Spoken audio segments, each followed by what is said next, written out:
Hey guys, so I went with Cindy's dad to the Columbus Expo Center area um, convention center.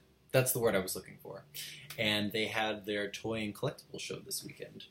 Um, and it was, if you've ever been to Frank and Sons in Southern California, it was like that. Just imagine a warehouse with different booths of toys from different decades, collectibles. Not a lot of sports memorabilia, as they had in previous places that I went to, but a lot more action figures, a lot of toys from like the 60s and 70s, comic books, and video games, as well as other collectible cards. So if you saw my Snapchat already, you saw my haul, but I wanted to go over it with you guys in case you're not.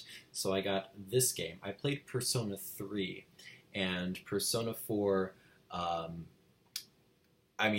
loved 3. I can only imagine 4 is really good, and I've gotten recommendations from it from a couple of my close friends. So very much looking forward to that. It's for the PS2. Imagine a Final Fantasy, except anime. So during the day, it's kind of like, not Sims, but you go to school, you play the anime, you have different interactions with the characters, you build more characters as you go along, the plot develops. It's very story focused. And then at night, there are battles. I can only speak to the third one because I haven't played the fourth. It might be different.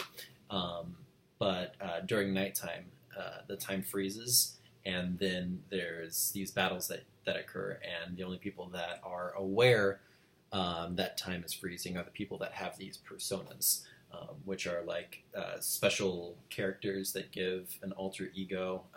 That's the best way I can describe it. But that's going to be at least a 60-hour time suck, I already know. The other thing that I got was for the Nintendo 64, a classic Pokemon Stadium, the original one. Picked it up for $15, and it is in pristine condition. Sticker is non-yellowed. Same thing with this disc. I got this game. It's a 2-disc, actually. Both of them I got for like $15, and just great quality. The other really great find was this. And if you know anything about the Pokemon trading card game, especially the originals, you know exactly what this is. The complete Fossil series card box. It doesn't have all of the original cards in it, but they used this and built off of it. So obviously some of the cards have been taken out, some of them have been put back in. But all of the cards in the set, and I would estimate there's at least 200, 250 cards, if not more. All of the cards are just pristine condition. Granted, that's not really something to show off. It's Bill. But in this pack, it's weird because it was like under the desk table that they had there from one of the vendors, and usually they have all of their prominent things displayed on the table that they sell. Each vendor specializes in something different, and I think this is one of the toy vendors, but they had a box under their table of like different cards and things, and I'm like, oh, can I take a look at this? So I was going through, and I noticed that some of these cards were in like these little cases, and I'm like, oh, well, that usually means that they want to protect them. So some of the cards that I found were, and I'm trying to find an example, there were a couple of different holographics in here, and I know that each of those go for like $1 or $2 nowadays at least.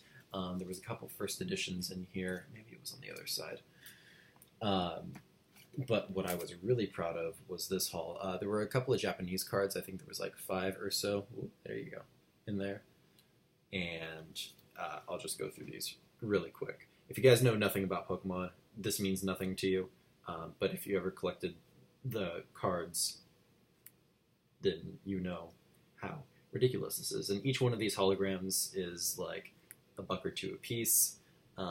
There's about 10 of these high quality ones. So that already pays for itself. I paid 20 for the entire thing, and then each of the other cards go from anywhere from like a quarter to 10 cents. So this entire box of cards is probably like 50-ish. Oh yeah. A lot of good cards. Super excited about that. And I have my collection growing up actually at my parents' house. So when I go back there, like I'm definitely mailing a box to myself and assimilating these cards in with what I already have. But a bit of nostalgia for me. That was... Oh, ooh, I don't want to bend them.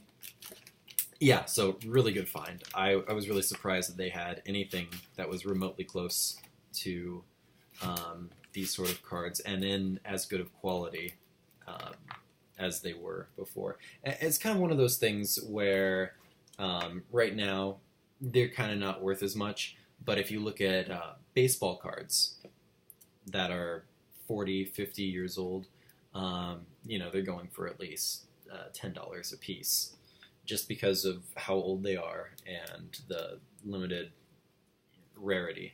I know my dad has a ridiculous collection, and some of the cards are like $25, $40, and he'll have like multiple copies of them. So it's one of those things that you like to hold on to. These ones specifically because they were the first release of Pokemon cards in the U.S., and then I have some of the Japanese cards. So very, very good find. Those three things that I showed you guys, I got all for under $50. 15, 15, and 20. So super excited about that haul. The reason why Cindy's not here is because I don't know if I mentioned this or not, she got a job at JCPenney, and she had her first week of training this past week. So she's at her first lengthy shift right now. Not too much to report. I know that the past video was uploaded midweek, so there was definitely a video that was skipped in there. I'm really trying my best to get this on a weekly basis. But something to note is that one of the reasons why I first started this vlog is because it was not only the trip of me moving out on my own and experiencing everything for the first time, but kind of a way to keep in touch with people that are close to me and just getting my voice out there, having someone to talk to. And because I don't have... I'm just in a much better place right now than I was when I first moved out. It was very overwhelming, not something I recommend going all the way across the country. But because I have things to do every weekend, I would love to take you guys with me. And I'm going to make more of an effort to going forward.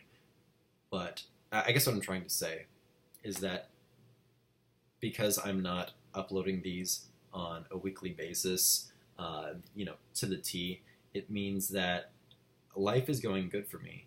And I don't feel like, I have to talk to people and get out there. Of course, I love talking to you guys, but I've gotten comfortable. And that's a good and bad thing. Bad because I don't have that weekly commitment and I need to talk to you. But good because I'm in a lot better place. I'm more financially secure. I have a girlfriend and a puppy, and things are going really good for me.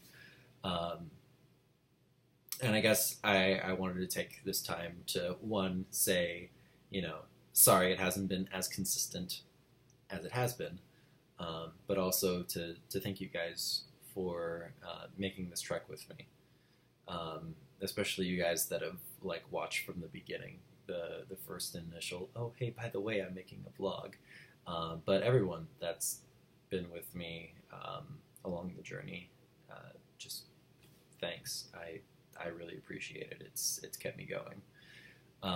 That's about it for me today, guys. Take care. Have a good one.